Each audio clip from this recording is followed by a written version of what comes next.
林县政府委托到青年团队，伫斗六推出雕市集的活动。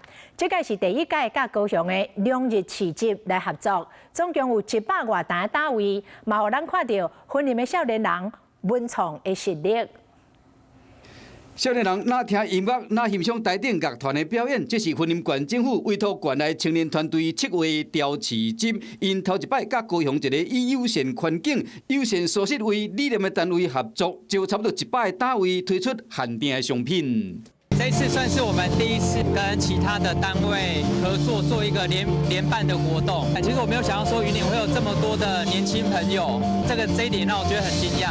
这个市集结合文创表演、音乐、美食等等元素，除了在地乡亲，也有真侪外地人来参加。